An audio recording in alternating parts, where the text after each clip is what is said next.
Hello and welcome to FFRF's Ask an Atheist. I'm Rebecca Markert, the legal director here at FFRF. I'm Amit Pal, Communications Director of the Freedom from Religion Foundation. And I'm Sam Grover, Associate Counsel here at FFRF. As I'm sure you know, it's the day before Thanksgiving here in the United States. Thanksgiving is traditionally a day for family, fun, and feasting. And football. Let's not forget football. And cute arts and crafts. Got our hand turkeys here. Rebecca, would you like a hand turkey? I would love one. That Thank one's you. name is Wobbles. But as fun as parts of the holiday can be, as atheists, we also recognize that Thanksgiving carries with it a lot of religious baggage. And add to that the current politically charged atmosphere in the country, and it can be a recipe for pressure, strife, and argument, just at the time you want to be as much of a family as you can manage. So in this special pre-Thanksgiving Ask an Atheist, we're going to try to offer some strategies to keep the conversation as civil as possible. And we want you to help us out here. Add your best Thanksgiving ideas here on the Facebook page, and we'll try to get to as many as possible before the end of the show. But meanwhile, to get us started, let's watch a video created by a good friend of FFRF. Now, those of you who were at the convention in San Francisco early this month had the pleasure of watching Leanne Lord. Leanne Lord is a comedian who recently gave a hilarious performance at that convention, and here's a sample of her best Thanksgiving ideas. Hi everybody, this is Leanne Lord, the creator of VeryFunnyLady.com. Some of you might know me as a stand-up comedian, author, keynote speaker, and Star Talk Radio with Dr. Neil deGrasse Tyson. Well, the holidays are here, and that means some of you might be spending a lot of time with family, with people that you love and can marginally tolerate. And just because you have shared DNA, that doesn't mean that you have shared political opinions. So that can lead to some heated arguments about politics, about who's right and who's wrong. Well, you're right and they're wrong, but if you want to do something a little different this year, I have a list of 6 things that you can argue about instead of politics. The first is money. When people come over to the house for dinner, be sure to collect a cover charge at the door from everybody who didn't bring a dish. And make it easy. Use a square. Also, ask to borrow money from someone you've already borrowed from but have yet to pay back. Make no mention of the previous monies owed. The second thing you can fight about is weight. If someone's gained weight since last year, mention it as dinner is being served. If someone has lost weight and they look great, say nothing. The third thing that you can fight about is love. If someone is single, be sure to ask when they're getting married. If someone is married, be shocked it's lasted this long. If someone's divorced, ask lots of questions about their ex. Be sure to mention how much you like and miss them, and wonder aloud whether or not they should have been invited to dinner. The fourth thing to argue about? Sex and gender. If you're gay, go on ahead and out a heterosexual family member. Be sure to mock their chosen lifestyle and say there was always something a little different about them, and that you'll pray for them. Well, for bonus points, question the gender identity of the turkey. The fifth thing to argue about? Religion. When it's time to say grace, turn it into a religious filibuster. Like, just keep talking. Use any and all prayers except the ones from the religion that your family follows. If you're an atheist, be sure to transition with, oh, here's another funny one. You'll know you've done well when someone has to reheat the gravy. The sixth thing to argue about? Tradition. Like, instead of asking the oldest family member, ask the youngest family member to carve the turkey, no matter how young they are. Like, what's more exciting than a knife-wielding toddler? Or you can ask the vegetarian to do it. Every family has one. They're usually the ones skulking and sulking around the salad. If all else fails, go on ahead and argue about politics, but really do it. Like, make sure you talk about somebody's mama, like, even if you have the same one. You know, just let it descend into chaos, like an all-out food fight. And then at the end of it, come together as a family and help clean up. Because the person who would normally do it has probably been deported. Happy holidays. All right, well, wasn't that cute? Those very interesting ideas, and we are going to follow her advice and have our resident family vegetarian carve our feast. Oh, yeah, that's me. So here we go. We have a beautiful spread before us, Yes, thanks indeed. to our producer, Bruce. So thank you, Bruce. And here we go. I'm just, I'm obviously very skilled at this, having Yeah, I don't think that's the way you're supposed to do it. done this many times before. Last person to intercede. Yeah, I've and- got a lot of experience carving meats, and yeah, just probably there's some dark meat over here. I'm pretty sure. So this is actually a good strategy for most Thanksgiving meals. I think if you've got nothing productive to say to your family, you can always talk about the food, right? Wow. Or you can just critique how someone's carving the turkey. Gosh, people do this with like the big version, huh? Yeah. Yeah. Wow. There's a lot going on here. Well, Right. while you're mangling that, why don't you tell us about your Thanksgiving traditions? What is it like to celebrate Thanksgiving in your household? Well, Rebecca, for us it's different, being of an immigrant background. My folks have generally not been with us. It's been much more with friends and a friend circle. And, I've been doing that now for the last 30 years now, I suppose, almost. And of course, friends are congenial. They are like-minded. So it's not been that cantankerous, no rancor.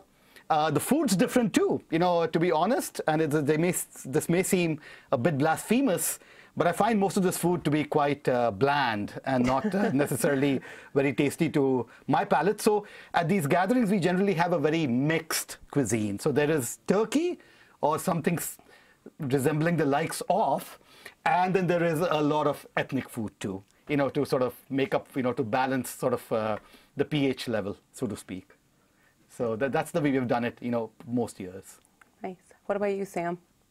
I don't think it's particularly controversial to say that the turkey is the worst part of the Thanksgiving meal. I'm Sure. pretty sure even most meat eaters agree that until you slop a lot of gravy onto that bird, it's Yeah. pretty much tasteless. Which is, one of the reasons I would just advocate for being a vegetarian. You get all the great sides that come with a Thanksgiving meal, and none of the tryptophan. And did you have turkey while growing up, or were you vegetarian even from I actually, way back? I became a vegetarian my junior year of college. Okay, sure. So Okay. so this is going to be my 12th year of vegetarianism, and I actually made the decision before I went home for Thanksgiving to become a vegetarian. Oh. So it was actually a rather awkward Thanksgiving meal because I'm a fairly large person, and my mom for years could count on me taking either consuming most of the Thanksgiving leftovers myself or taking them back to college with me. And so when I got home for this Thanksgiving, and surprise, surprise, I'm not going to be taking any of that turkey back with me, she was a little distraught. There's no room in our household for that much bird. So that was my introduction to vegetarianism for my family. And it didn't go great, but over the years, they've compensated. We now get a much smaller bird and really emphasize the side dishes. And you'd actually be better served by having sort of Indian cuisine on the side, because there's so much of much more of a vegetarian element in Indian cuisine as compared to. Very interested in learning more about what your family does. Sure. What do you have a specific recipe to share? Not quite. I think we sort of mix it up. It's not, we don't have particular dishes that we adhere to on the occasion. So I don't recall, honestly, what all we have had. It's just been changing year to year, basically. Yeah. Well, I know Buzz in our studio here makes a really mean sriracha Brussels sprout dish. Oh, nice. And I think the dish I'm most well known for, one year I was at my wife's family's house, and I was in charge of making the mashed potatoes. And they had some, you know, like really cool looking CSA potatoes that I used. And they turned out to be pink potatoes, even after they were like mashed and buttered. So we had pink mashed potatoes that year, which I don't think I'll ever live that down. Must have made you almost want to go back to eating turkey and meat. Yeah, they were still delicious. Yeah, okay. I do make good mashed potatoes. Okay, great. Yeah, but what about you, Rebecca? So, while my husband makes a fabulous turkey, so when you say most meat eaters don't like turkey, they haven't had Mike's turkey. It's amazing. And actually, I'm very lucky because he makes the entire meal for us, from the turkey to the green bean casserole to the stuffing. And pretty much all I need to do is sit around and watch football and play with my children. So it's really nice. Although a few years back, I did make a wild rice with mushrooms dish that is pretty amazing, and we're going to bring that back this year. I really like wild rice, but there's also like a pound of butter in it, so it's just delicious. But were your family or friends' Thanksgivings, do you talk about religion? Do you talk about politics? You had mentioned they're not really that cantankerous. But what about you, Sam? Did you guys get into any arguments? Well, I am extremely blessed to have grown up in the least religious state in the country, Vermont. Go Vermont. So I was actually unaware growing up that Thanksgiving was even considered by many to be a religious holiday. It never even occurred to me until much later in life when I was asked by a religious friend that, like, who are you giving thanks to when you celebrate Thanksgiving? It had never even occurred to me that I had to be thanking a higher power and not just the friends and family around me. So no, religion never came up in my Thanksgiving meals, and I think they were all more enjoyable for it. Interesting. So I grew up in a religious family. My family's Catholic. So we talked about religion, and we also talked about politics and the Packers, because I grew up in Green Bay. But I felt that having these discussions were helpful because we were able to sort of work through sort of contentious topics. Sure. And I think we really benefited from breaking that rule of no religion or politics at the dinner table. I mean, that's all we talked about. And actually, when I was in college, I always looked forward to going home to talk about politics and to talk about religion and see, you know, what my uncle thought about something. And now, you know, I'm in a mixed marriage. My husband is of a different political party than I am. And so, you know, we've continued that tradition of sort of, let's just debate and discuss things, and it really serves to educate each other on our positions, and helps me solidify my positions sometimes, and get a better argument and really think about, why do I have this opinion? And growing up, were your folks of the similar political persuasion as you are, or were they? They were. Okay. My parents definitely were, but I did have uncles and grandparents who were not. My father's father was a very staunch Democrat. He would always say, you know, I'd rather vote for any Democrat, even if it's bad, than any sort of Republican. Sure. And my mother's father was a Republican, and but he would always say he was more of an independent, and he was just going to vote for the best person for the job. Sure. And it wasn't his fault that the best person for that job was always Republican. That's funny. That's an interesting way to justify one's vote. Yeah. Right. Right. So that's how I sort of grew up, and so we never really got into debates or that were so contentious that we couldn't talk to each other. Yeah, that still sounds just horrible to me, having Thanksgiving be centered around solidifying your political positions and educating each other. What holiday isn't made worse through education? It's really... my position on it. Well, we always had the fallback of the Packers. Let's talk about the Packers if it got really contentious. There you go. So, yeah. There you go. Go Pack, go. Go Pack, go. And that was actually a question that we had, was whether you considered Thanksgiving to be a religious holiday. Even growing up in a religious family, I don't think that we ever considered it to be a religious holiday. I mean, it was always sort of a secular, patriotic holiday. Yeah.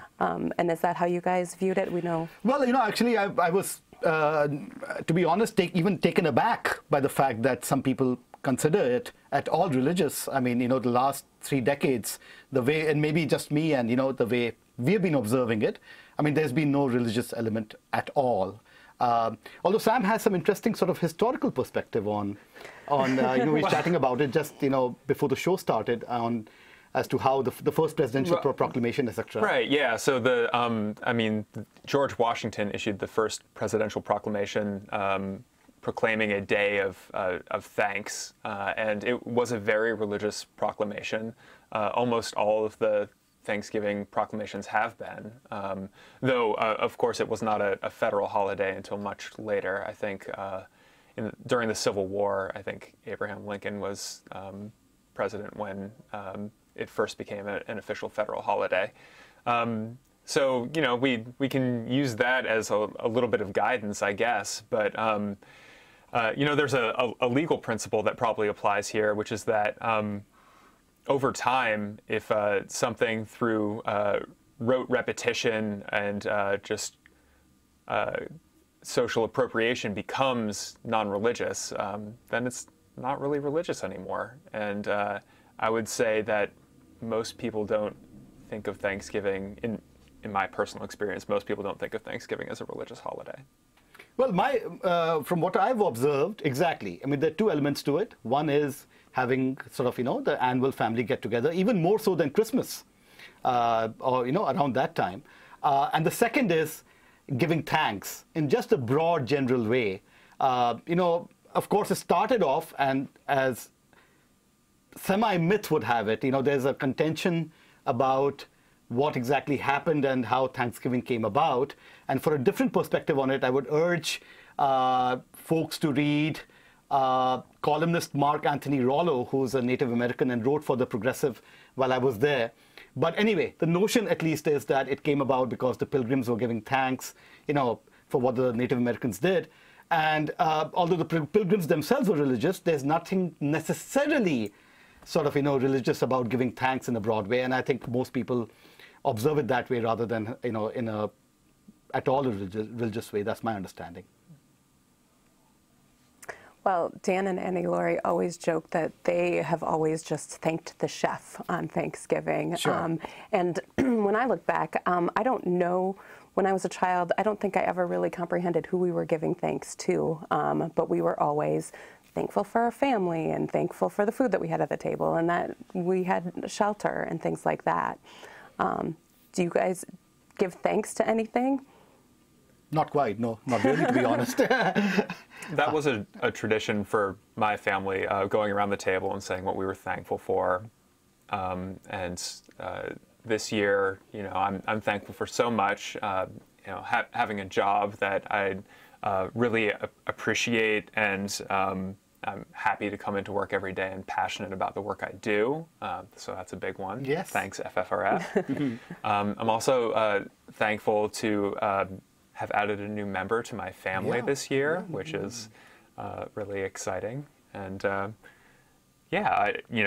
feel free to add your own things only if that was a tradition and you feel comfortable. Well, I am definitely thankful for how things are going on the professional and the personal fronts. I have a job I like, and I love coming into work, and at the same time I have 2 much older daughters than yours, Sam. But I'm really thankful to have such a wonderful family. It's just maybe we haven't been reflective enough or haven't paused enough at the occasion of Thanksgiving to actually formally sort of say thanks.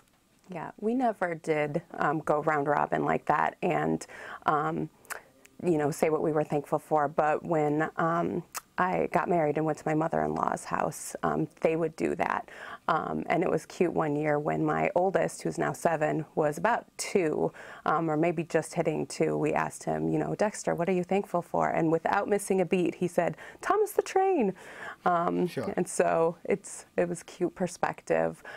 This year, I mean, I am going to go along with the same theme. I'm really thankful for my family, and really my children, because in these last few years where things have been really stressful, and the federal bench has been changing and we've been working so very hard, my little kids have really been sort of the stress relief that I need at the end of the day. I mean, they're just so funny, and they say the funniest things and believe weird things, and it's just nice to come home and be able to like chat with them and hear their perspectives on the day.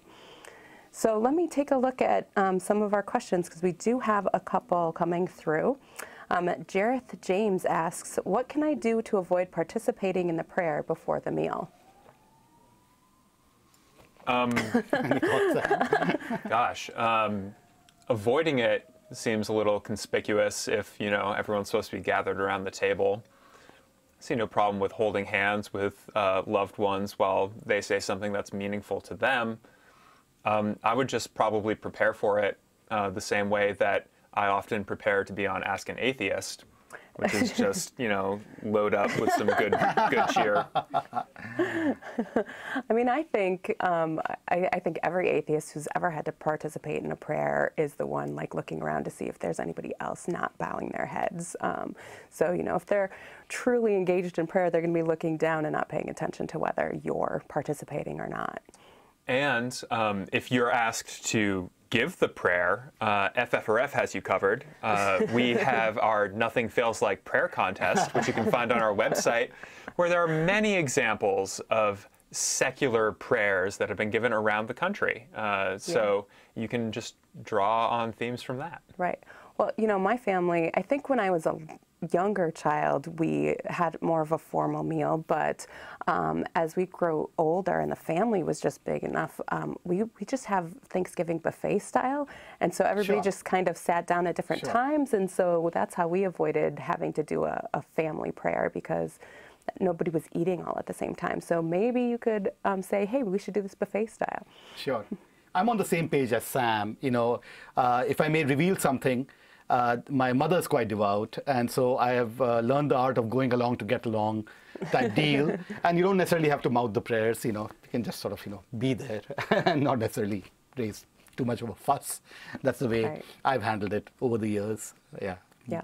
Or you can take Leanne's advice and just stage a filibuster and just keep talking until people are just hungry. Sure. That, really lean into the strife. Right. Yeah. So Randy Gasper asks, if you're an atheist and don't believe in the Almighty God, why do you celebrate specifically religious holidays like Thanksgiving or Christmas? That's a question that we have gotten asked fairly often in the past. So yeah. Yeah, I think we've all given some pretty good examples of ways that you can be thankful for the things you have and the people around you without attributing any of that to some predetermined higher plan or some supernatural higher power. I, in fact, think if everything's written out in advance, it doesn't really make sense to give thanks. That kind of seems silly to me, right? Like we're all on this crazy ride full of like chaotic events, and when things turn out well, that's really something to be thankful for, I think. Right. And this time of year has always traditionally in the history of humankind been a time where families would get together and celebrate. And it's not necessarily always been religious. And so, you know, atheists like to gather and give gifts and celebrate with each other just as much as any religious person does. The question also mentioned Christmas, which, you know, it may be ambiguous whether Thanksgiving is considered a religious holiday. Right. Most people, I think, would consider Christmas to be one, and yet I, in my family, have no problem celebrating that as well. Right? Holidays are what you make of them, and in an extremely non-religious family, you can still enjoy each other's company and give gifts and just not celebrate this story from the Bible about a baby being born. Actually, interestingly, just today we're putting up a piece on our website by Anne Nicole Gaylor, the principal founder of FFRF, discussing Christmas a bit in that and saying that, look, it was the change of season. It's the whole notion of celebrations around that time, as Rebecca, you pointed out, predates Christianity by quite a bit. And it's in some sense that observance was appropriated by Christianity. And so one doesn't necessarily have to be Christian in order to celebrate that occasion in a secular way, as we do here at FFRF as winter solstice. So that's the way we look at it, basically. Wait, are you saying that celebration predates the Bible? That's shocking to me. So anyway, change of seasons, as Rebecca, you said, has been observed on different times of the year maybe, but by peoples all around the world. For example, in India, there's been this tradition of having again, I think a religious connotation was given to it, the advent of spring. Mm-hmm. And this sort of putting of colors on each other and doing all of that and having fun and splashing water on each other. And then I think over time it became quasi-religious. But then again, in the same sense, you don't necessarily have to be religious to have fun on that occasion. Yeah, it's in March usually. Right. So, yeah. Right. Well, and who doesn't like a day off to just hang out, eat food, and get gifts? Sure. Well, it doesn't look like we have any more questions. This was a fabulous discussion. So thanks for joining us for our pre-Thanksgiving episode of FFRF's Ask an Atheist. As a reminder, we won't be live next Wednesday, but we will be back on December 5th at noon Central. And if you want to join our fight to keep state and church separate, an easy way to do that is to add yourself to our text alerts on your phone. Just text FFRF to 52886. That's FFRF to 52886. And we'll send you a text whenever there's something in your area that we could use your help with. Well, thanks again for joining us on FFRF's Ask an Atheist.